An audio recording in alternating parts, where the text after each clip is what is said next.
Hello and welcome to this video series on titration.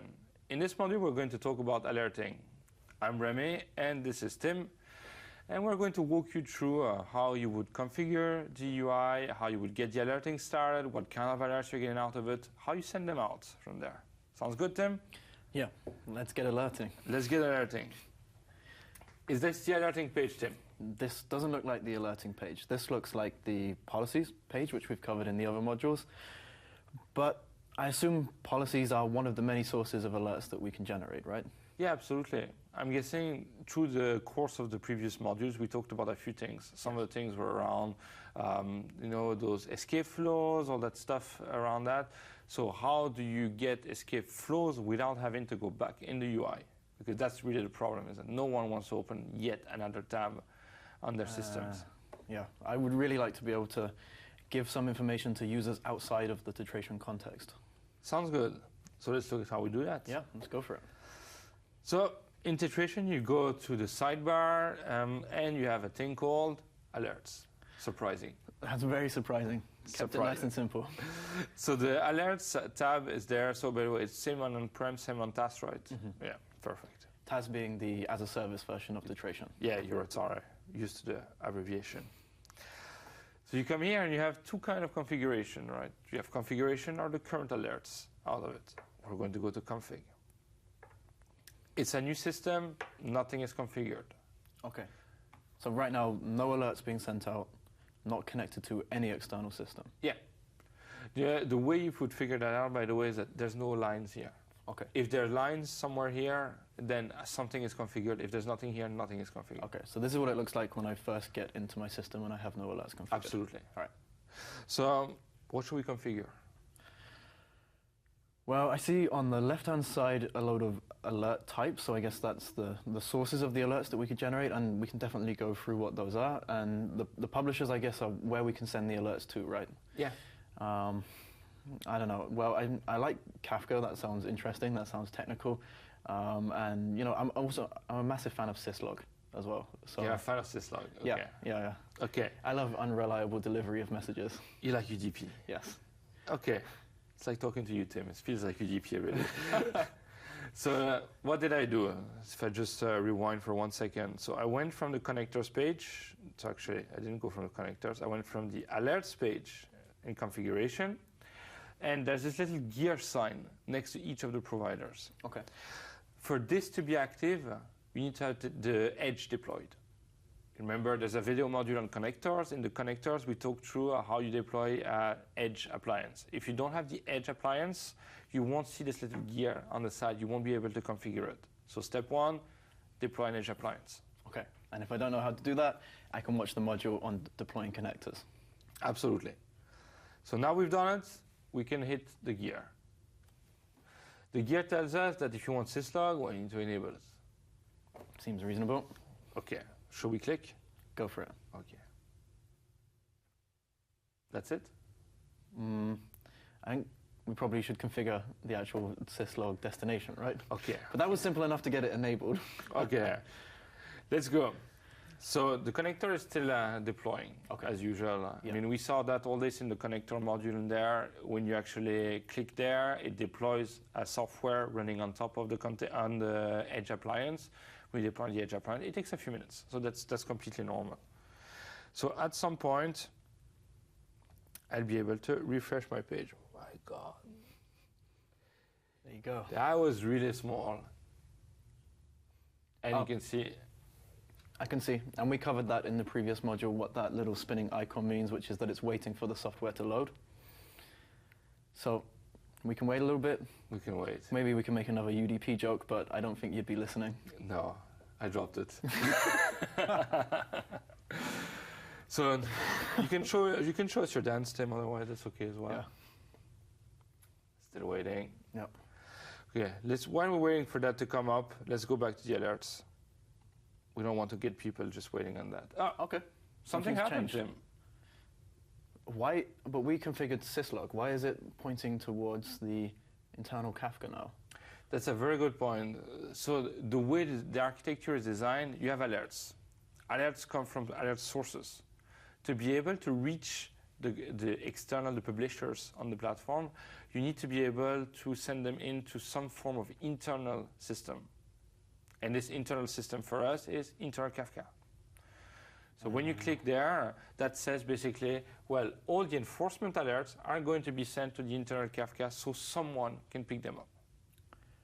Okay, so the internal Kafka is sort of like a middleman or something like that sits there and deals with sending it to the right final destination. That's exactly right. Okay. So then that allows us as well to expand. Right now, there's 5 of them, but we could have 6, 7, 8, 9, 10. The architecture is the same because the alerts come in here.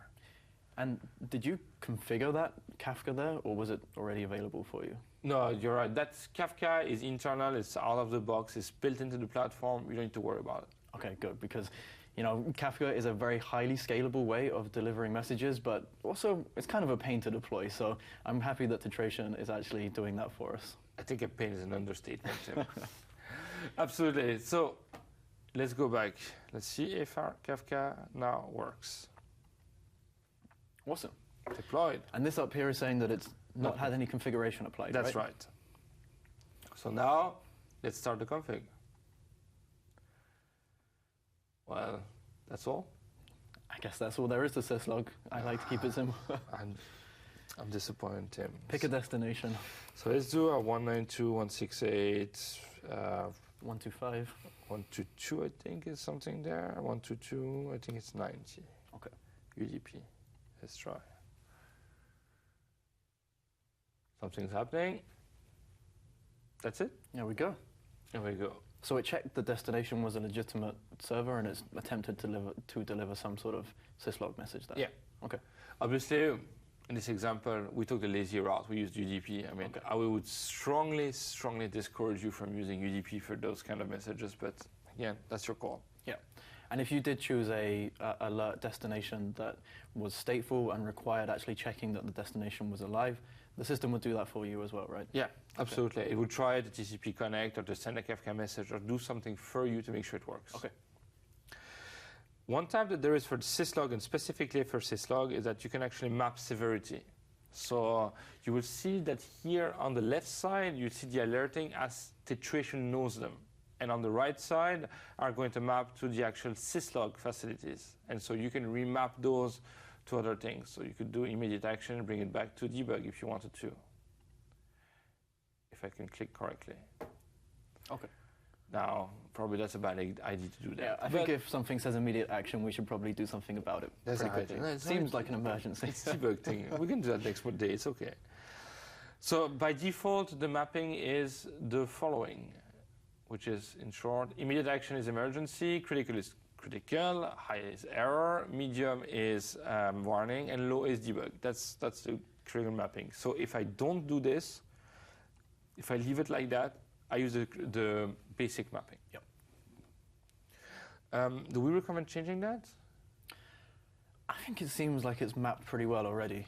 So it's going to come up in a way that someone that's consuming syslog or typically is used to consuming syslog, that mapping seems pretty logical, right?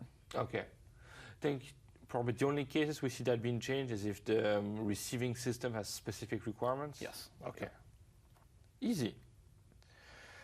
Let's go back to our alerts now. Go to configuration. Okay. And something has changed. Nice. All right, Green it's is got a good. green box around it. Syslog active. We made it, Tim. But I'm assuming because there's no line between any of the alert types, we're still not sending any syslog messages, right? Exactly. Okay. So for each of the alert types you see there, there's 2 little icons. There's a little bell, and there's this kind of weirdish symbol. I'm not quite sure what that is. I think it's supposed to be a fork, maybe. A fork. It's forky. Now I get it. So yeah, we have the bell and forky are part of that, and those will allow us to actually configure the individual alerts and to set what we want to do on those things. So first step, where are the alerts going? I'm just picking the first one for discussion. So you need internal alerts. Okay. And so that one, the internal Kafka, that one's required to stay switched on? Right? Yes. If you're setting any alerts and you disable this guy, you will never get this alert. It's pretty clear on the message. Okay. Yep. So it's very important. Okay. So again, classical thing, read the message. Mm-hmm. And that was switched on automatically for us anyway? Yeah. Okay. So it's off by default. As soon as you connect up one publisher, then all the internal ones will get, the lines will get published down to the internal one. And then after, you have to actually enable it to your publisher. Okay. So here, notifications, I could send them to syslog. All right. Let's go. What is the minimum severity I want to send out? Let's say low. Let's stick with low. Yeah. So minimum alert is basically same as logic applies. If you have debug message, should I send debug messages out to syslog or not? In this case, we're saying, okay, just send everything out. So submit. Hey, Nice. there's a line. One more line. So simple to see if it works actually. So if there is a line, something is happening. If there's no line, nothing is happening. Okay. Pretty cool, pretty Even I easy. can understand that. That's to say. So let's go. For compliance, first of all, what is compliance, by the way? I just picked this one. I'm talking about this one. But what is compliance? So when we were dealing with policy enforcement in one of the other modules, and also when we were dealing with policy analysis, we talked about how we use those engines to monitor the flow data for compliance. Are you following the policies as we desire you to follow those policies, or are you actually going outside of the boundaries? That's what we call compliance, and if we see something that is non-compliant, well, that means there's traffic on your network that shouldn't actually be there. So I guess that's what we're going to do with this compliance tab, right? Be able to configure the alerts. Yeah, absolutely. You are on fire, Tim. You can do all of them now. Okay. So let's go through compliance. First option, type. Enforcement versus live analysis. What does that mean?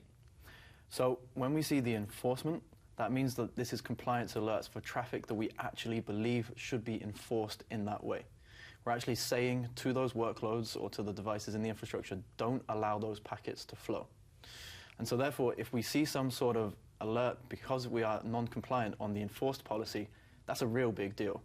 That means that we are seeing two endpoints communicate to each other that shouldn't actually be talking to each other.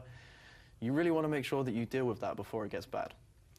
Versus the live policy analysis, this is when we see some alerts that are breaking the rules, but we're actually not ensuring that those rules are being enforced.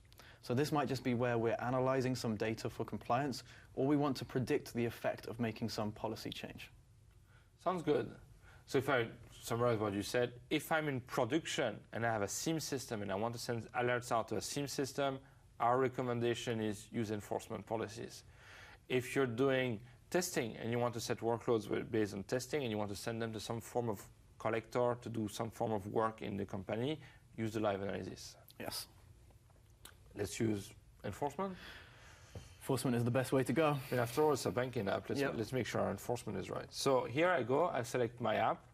Where does this name come from, by the way, Tim?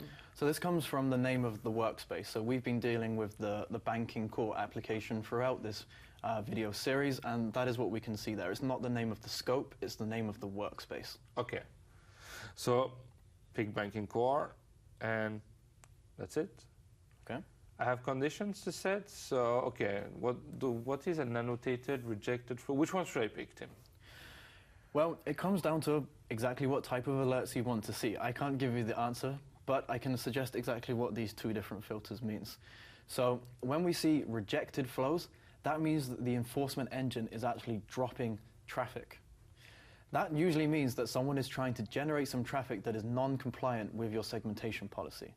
A good example of that might be that some malware got onto a workload and is trying to reach out to a command and control server. Or it could indicate something like an application change has happened and the behavior of that application has differed from what we saw in the past. In short, if you're seeing rejected flows, you probably want to go take a look at those flows and understand why they are there on the network or why they are being dropped by the software agent. Okay. So in our case, rejected? Let's put some monitoring for rejected. Let's do rejected. So I start typing reg and then rejected. Yep. Looks pretty cool. Superior to what, 10? 10. Okay. And then you can put some severity. I think if it's 10 on the banking core app, I mean, I'd probably make it critical. Yes, and this is 10 flows, if we're correct. That's 10 flows. Okay. Which leads us actually perfect transition, Tim. Thank you for that. What are those then next option? Individual alerts, what does that mean? So individual alerts, that's if we want to get an alert per flow that deviates. Very, very high resolution alerting there, very detailed. In the case of an application that's dealing with thousands of flows per second, that could get pretty noisy. Yeah, so especially if you choose email, right? Yeah, and especially if you choose these enable with flow details, you're going to get very, very granular information about each one of those flows. Maybe not so good to send into something like syslog, but if you were sending that via Kafka, which is much more scalable, and you wanted to actually process those flows in some downstream system, then that could actually be very useful for you. Sounds good. So default on that, individual alerts are enabled, Yep. and summary alerts are disabled. Yeah. Okay. But the summary alerts, that gives you the option if potentially a human was going to be reading some of these alerts. Let's say that we were sending emails instead of syslog. It might be useful to just get a roll-up every day or every hour about exactly what sort of non-compliant traffic we've been seeing. Oh, so you mean I could put disable here and daily here, for example, for the live analysis? Yes. Oh, perfect. Okay.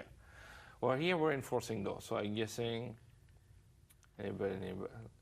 I've seen also a side note on summary alerts are sometimes useful depending on your SIEM platform. Some SIEM platforms have mechanisms to reconcile data in case of data loss and stuff like that. Hourly and daily are a great way to feed into that system to make sure it works right. Yep. Create. Go for it. Something's happening, Tim. All right, we've configured our compliance alert. Where's my alert? Where's my alert, Tim? Oh, Here we go. So nothing changed on the screen above because we already had connected the... So if I go back here, nothing has changed? Yep. Okay, so that's empty. So, okay, wait, actually, now I'm confused. Why is it empty?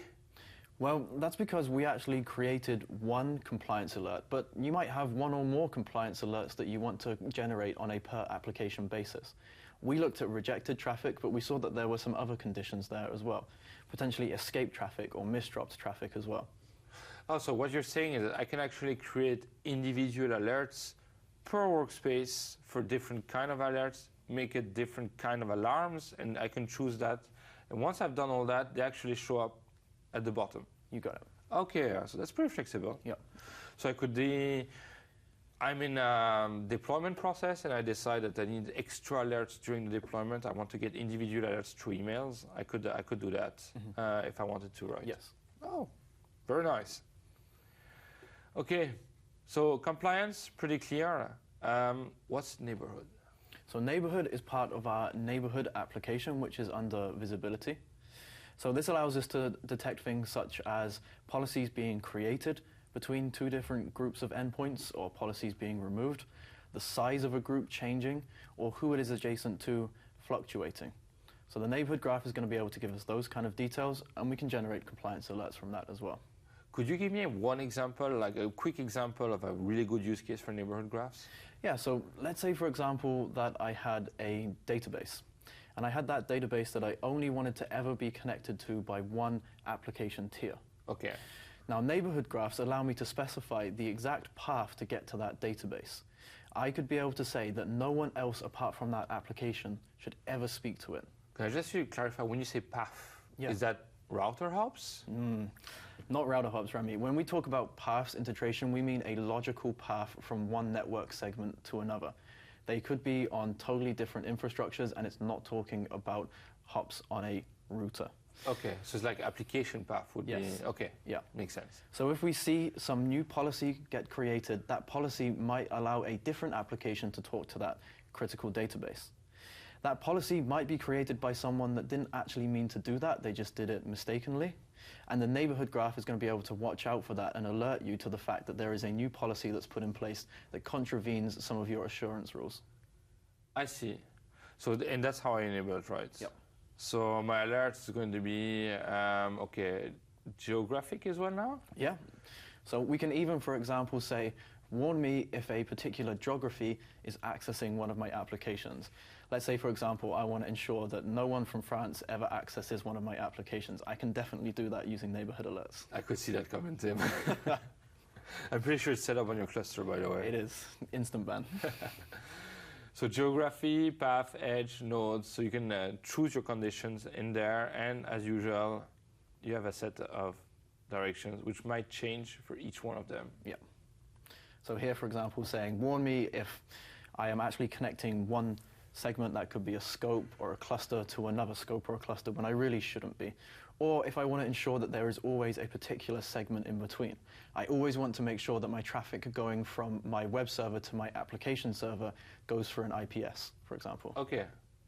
Well, that seems pretty straightforward. Yeah. Okay, great. I don't think we need that right now in our setup. Not in our setup, but it gets very useful as you start to deal with much larger policy sets, and you want to put some assurances into that policy set to make sure that when people are configuring policy, they don't accidentally step outside of the boundaries. One thing I'd seen on that, I don't know if you saw this one, middleware and databases, classical one. Yeah. So that one, keep in mind. Next one, forensics. Yeah. What's forensics? So we're going to touch on forensics in another module, but this allows us to monitor workloads and monitor the processes and the behavior of that workload from an application perspective. Okay. So we can see things like who logged on to that workload, what did they do once they logged on, what commands did they execute, what files did they access. And by setting up forensic rules, we can in a sense set up tripwires to watch for certain behavioral patterns. I see, okay. So forensics, separate module on that one. Yeah. Okay. Easy, but in short, security related. Security related from the perspective of the workload and specifically around the operating system and the processes on that workload. I see. Awesome. Lookout? Look out. Look out for Tim? Look out for something. Okay. Look out for people accessing your application. So there are a lot of known bad address ranges out there. And what Lookout is going to do is actually show you when you have applications potentially communicating with those address ranges that you should look out for. So, see, the name makes sense, right? Now that you present it like that, it's pretty simple. Now, lookouts are managed through the thread feed, right? So it means your cluster needs to have access to internet or to a proxy, or you have to manually upload them if you want this feature to work. Yeah. Okay. But because it's coming through a thread feed, it's going to be constantly updated. For example, if we're looking at the command and control addresses of a certain piece of malware, they are likely to fluctuate over time. So by pulling that in via Lookout will keep you with a fresh set of addresses that you should be looking out for. Makes sense. Fabric, I think Fabric is there just for legacy reasons, right? It's not really used anymore. Yeah. Okay. So for the audience, it's okay. Ignore completely Fabric. It's not there anymore. It's just there for pure legacy reasons. Yep. Sensors. What is sensors? What can I get through that thing? Yeah, so this one really helps you when you're talking about the health of a sensor and the operational behavior of a sensor. So I want to check things like, is that sensor still alive? Has it checked in recently, or has it lost network connectivity? Those kind of things that you might want to do to just make sure that you're caring and feeding for your sensors correctly, these kind of alerts are going to be able to help you with that. Okay, that's an important one. Yeah. Okay, let's see. Should we maybe enable it? Oh, okay, it's already enabled. But actually, wait a minute. I enabled it, but it's actually not going to send anything yet, right? Yes. And so the sensors one, you have no configuration parameters needed for that because it's always going to be the same set of different properties it looks out for. Is it alive? Has it checked in recently? Do we see any issues with that sensor? I see. The enable one is an important one as well. So you saw the enable option. Enable means that the alert is going to be able to send something out to the publishers you've configured. It doesn't mean it's configured completely at this point. Because if you look at the publishers now, you'll see that the publishers actually show you that syslog is not enabled. So don't forget, two-step process. Yep. On and enable. Yep. I think we should send those ones. I think we should. I think it's important to make sure that you know about the state of your sensors. They are a critical part of the titration platform. I would even go up to say that should go to the SIEM platform as well. Yeah, definitely. Submit, new arrow. Nice. Everything is fine. It's starting to look pretty. Yeah, we can do some fancy graphs with that thing. Yeah. By the way, just thinking about that, neighborhood we didn't configure here. Yeah. So if I wanted to, I could disable the internal Kafka as well, right? I mean, there's nothing stopping me from doing that. Yes. Okay. Yeah. And obviously we've been picking syslog over and over again, but you don't have to send every alert to syslog, right? You could choose to send sensors to PagerDuty, for example, or send a Slack message. You're right. So actually, that's a good point. If I have a problem with my clicking to detail. It's okay. Here we go. My clicking is better now. Where are all the other gone? Because you're telling me I can put others, but I don't see them in the page. Yeah, well, you can see that to actually show up on this page to choose a publisher, the publisher actually has to be active. So we haven't yet configured anything else, and you can see that on the right-hand side because they aren't green. If they were green, we'd then be able to see them on here and choose send. Okay, so in terms of troubleshooting steps, if you go and you try to configure an alert and you don't see any alerts, 99.9% of the time, that just means that it's just either not enabled or it's failed. Yeah. The message is pretty clear when it's failed, right? I think it's just failed with a cross in front, a red cross. And you'll be able to mouse over that little icon and it will show you some more information about why it may have failed as well. Okay, awesome. The last one, Tim. Enforcement. Enforcement. Just by the name of it, that seems a very important one to me. Yes.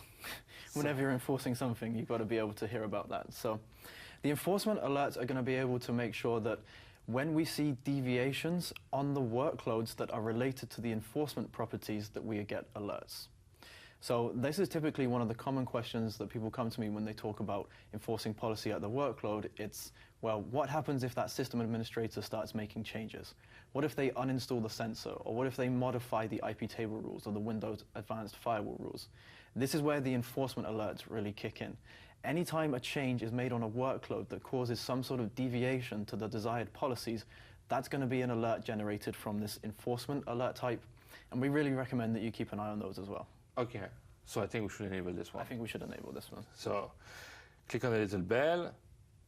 Is that enough, Tim? If I remember, there's a two-step process, right? So we have this one enabled and it's on and there's nothing to configure. That's good. So we now need to connect the publisher. Our good old syslog. One more for syslog. And here we go.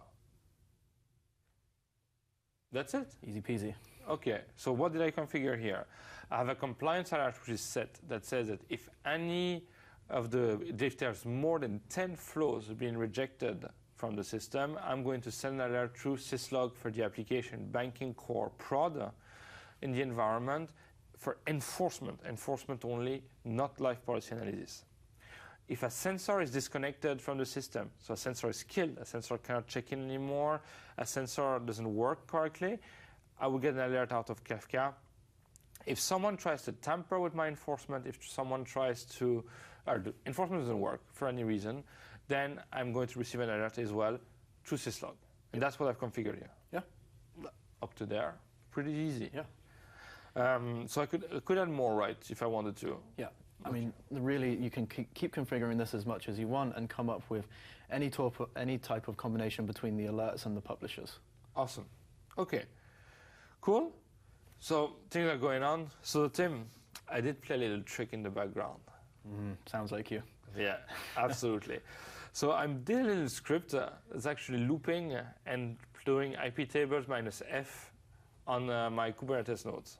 Ah, you're trying to circumvent my enforcement policies. Exactly. Okay. So I'm curious to see what would be the output of that. Well, I'm pretty sure that we're going to catch you doing that. I hope for you, Tim. I hope for you. Is there a way that we can look at the alerts?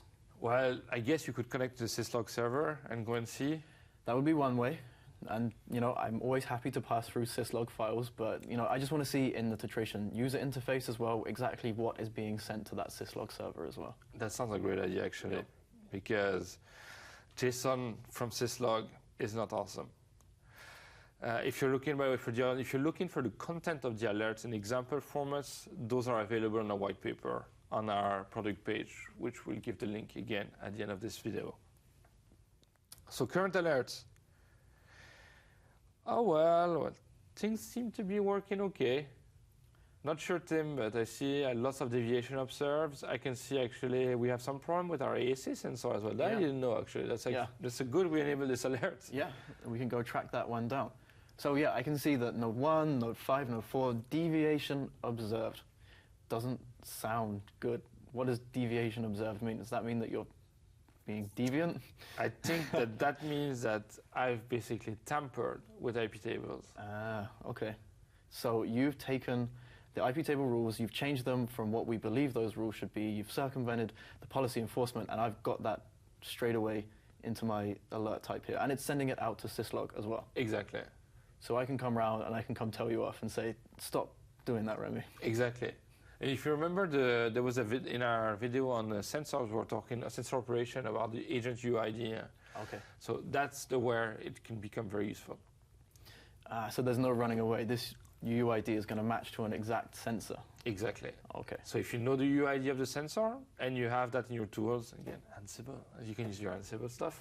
If you have done that and you bring that back to your SIEM platform, you can actually correlate all the way through the alert to the host name, to the sensor ID, to the sensor detail, or you can even look at just the BIOS UID if you want, if you're using VMware or stuff like that. That can be a good option. Okay. Easy. And what are those on the right-hand side in terms of those actions, the Z and the white circle? I think the Z is my favorite one by far. Yes, I would go for that one.